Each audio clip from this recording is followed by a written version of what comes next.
Hello guys, welcome here to another edition of Out of Turn 4. I'm Brian here. Coming up on the show, we're going to talk Martinsville, we're going to talk Long Beach, and then of course we'll make our weekend picks for Easter weekend, the first NASCAR race on Easter and God knows how long. But we begin, of course, talking Martinsville, and there's quite a bit to talk about. Of course, William Byron opens up the weekend with a big win, winning his first truck start in quite a few years because he hasn't run since he ran for KBM. He wins at Martinsville. It's his 8th career victory. And, of course, good run for him. Of course, Kyle Busch 0 for 3 right now in the Truck Series. This is actually hard to see because honestly, I thought for sure he'd be 3 for 3. I mean, look at my picks a few weeks ago. I thought he'd be 3 for 3 to open the season. So, shocking. Shocking to see somebody actually compete with him this year. See multiple drivers compete with him this year. Of course, Coda, he got wrecked, but, that's beside the point. Just wow is all I can say in terms of that. We want to talk, though, mostly about the NASCAR Xfinity race. Of course, Brandon Jones would go on to win the race at Martinsville in double overtime. It's his first win this season, but his win was not the highlight of the weekend. What happened post-race was the highlight of the weekend. Ty Gibbs, of course, we mentioned last week how aggressive he's been racing. We mentioned how he bumped his teammate John Hunter Nemechek for the win, and I had said, well, you race that way, you can expect in the future to get raced that way. Well, we got what we expected, and Sam Mayer dumped Ty Gibbs on the final lap in an attempt to win the $100,000 in the Dash for Cash and fell short.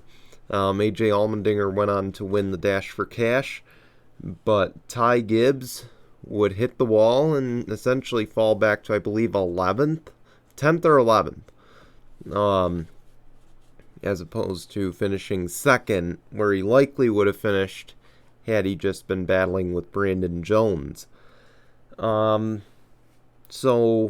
again, if you recall last week, I had said if a teammate did this to Ty Gibbs, if a teammate raced Ty Gibbs like this, Grandpa would have him fired the next day. And I was hearing the radio chatter, of course, if you saw the interview that they did with Brandon Jones' crew chief, it seemed like we were actually going to figure out if my theory held true. Well, we didn't expect Sam Mayer to compete up front.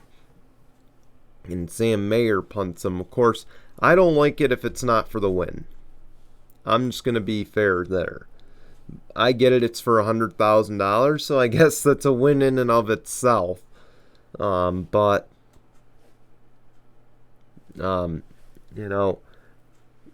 I just got to say, Ty Gibbs has been asking for it. I said, honestly, my thought on that race was Ty Gibbs can dish it, but he can't take it. Okay? Ty Gibbs can dish it, but he can't take it. And I'm sorry, but you know what? I'm going to kind of unleash here. You've raced that way to get two, if not all 3 of your wins this year. One of them was against a teammate. Okay? Don't be crying foul because it finally happened to you. Okay? I don't give a crap that he's 19 years old. You should know, okay, if you were brought up like I was, it was treat people the way you want to be treated. And I guess going along with that, race people the way you want to be raced. And he has not done that early in the year. Of course, we can look at it from this standpoint too. He is, without question, going to be a top prospect entering next season for the Cup. He's not ready. He's nowhere near ready. I don't care that he's won 7 out of 26 races so far. I don't give a crap about that. What we saw on Sunday was a spoiled, entitled little brat, is what we saw in that fight, okay? We saw a spoiled and entitled little, little bitch, basically. Basically, it's, I can wreck you, but you can't wreck me. And if you do wreck me, I'm jumping out of the car and starting a problem. Okay? I'm not all for what Sam Mayer did, but I understand why he made the move. He did it for 100K, and he failed. Okay? He did it, he failed. You know, it is what it is. Had it not been for the Dash for Cash, I probably would have been a little bit more lenient on Ty Gibbs in terms of this. I would actually be frustrated too at that point, because you're wrecking for the third position at best. You're not wrecking for the win. Okay? Both these drivers have a very bright future ahead of them. Ty Gibbs, but here's the thing, they both got a lot of learning to do, okay?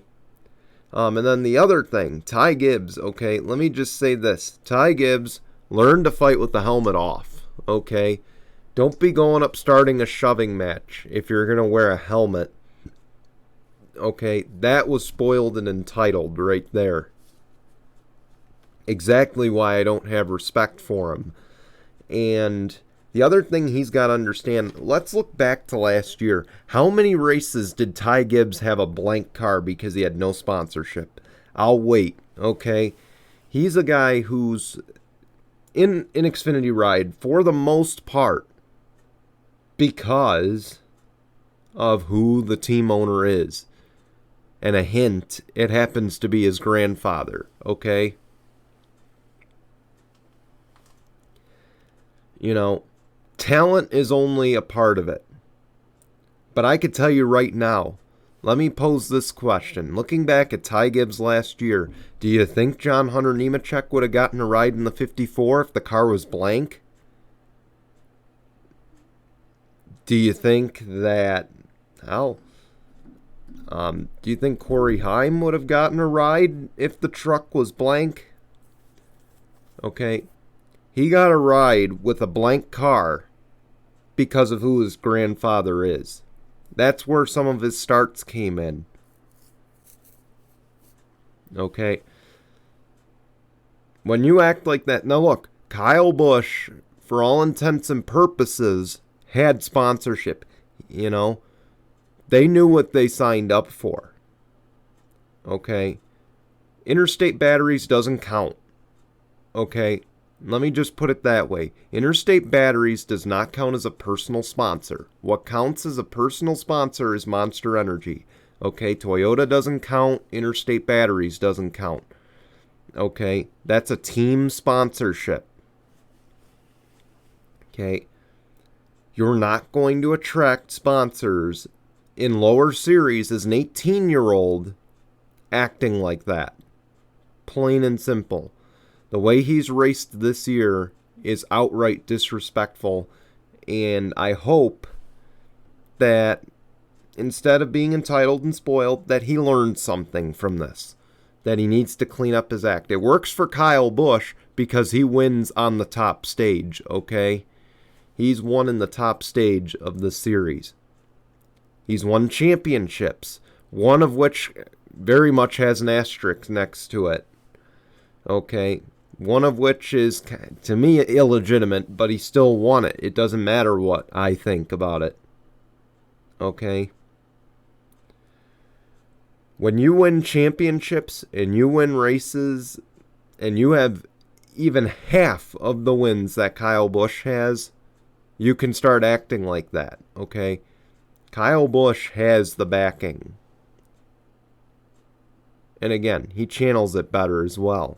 He'll admit, no, he won't. But, the The difference is Kyle Busch has been around long enough to earn the respect or the disrespect, whereas Ty Gibbs has been around for 2 years. He hasn't earned anything, okay? And the other thing, if he goes into the Cup Series, this is what scares me, because I did read an article that Martin Truex is contemplating retirement at the end of the season. And of course, if that happens, you've got to imagine Ty Gibbs is at the top of the list for candidates. Okay? You've got to imagine Ty Gibbs is at the top of that list. And I could tell you right now, he races Chase Elliott like that. He races Kevin Harvick like that. He races... oh my gosh. But yeah. He races his teammates. He races Kyle Busch like that. He's not going to be in the series very long, okay? He's not going to be putting up results. Okay? He's going to be in the car. He's going to be in the garage with a wrecked race car and a black eye. Plain and simple. Okay? So, as far as what Sam Mayer did, I'm not justifying that, but he's not at, he does need to worry about his own sponsorship too. But again, I think the biggest takeaway from this is when these two do get to the Cup Series, and if I had to pick a top 3 of the people that are going to be, the top prospects for Cup, it's without question Ty Gibbs. In order, it's Ty Gibbs, or top prospects in Xfinity, Ty Gibbs, Sam Mayer.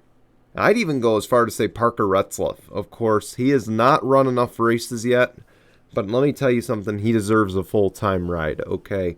If any team is smart, they'd pick him up in the Xfinity Series for the rest of the year. I'm looking at you, RSS Racing. He just needs some sponsorship. That's all he needs. Going to the Cup side, though, after that kind of unhinged rant.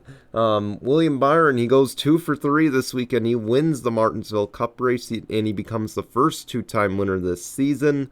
And it's very apparent Hendrick is just not slowing down this season.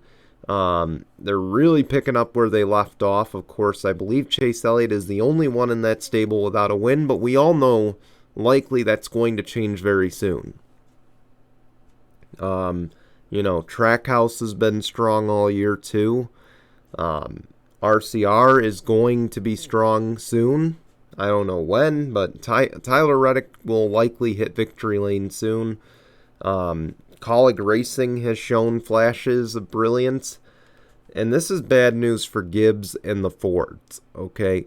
We've seen 2311 struggle. We've seen Joe Gibbs Racing struggle out of the gates. We've seen Ford hit or miss. Ford's been hit or miss all year.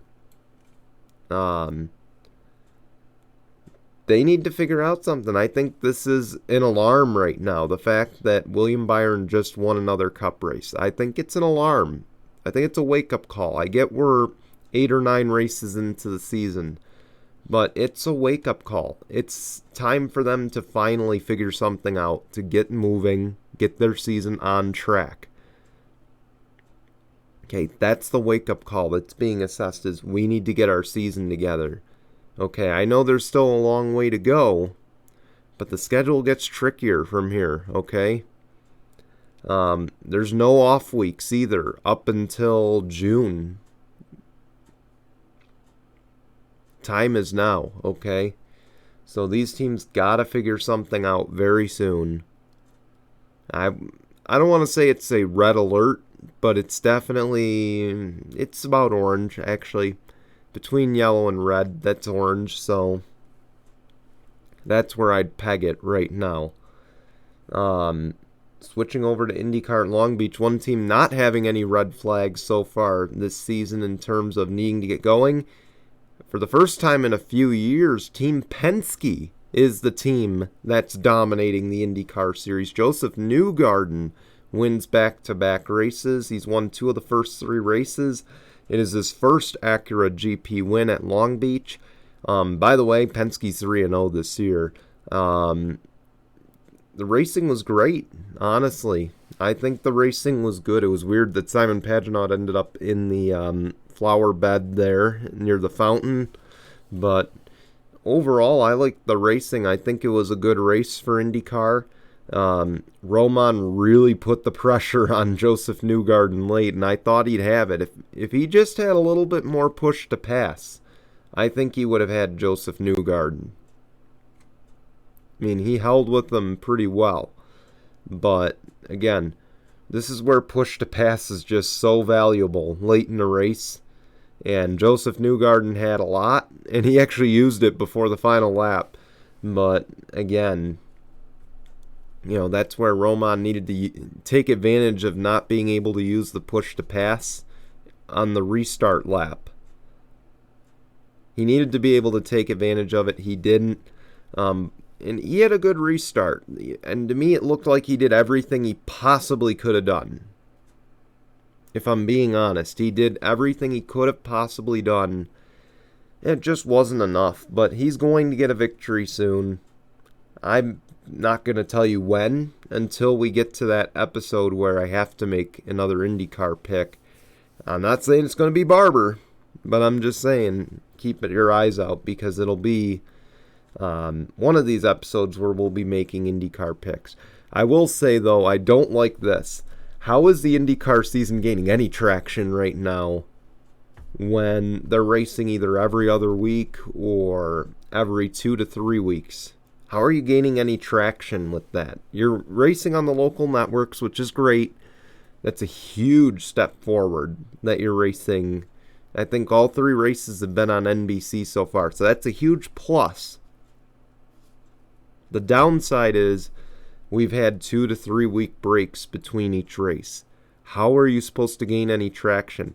You would have thought after Texas, that finish that happened there, a very rare good race at Texas, you would think it would boost the ratings. You'd think people see the highlights and they're like, oh man, when's the next race? Oh, it's 3 weeks from now. That's plenty of time to forget what happened.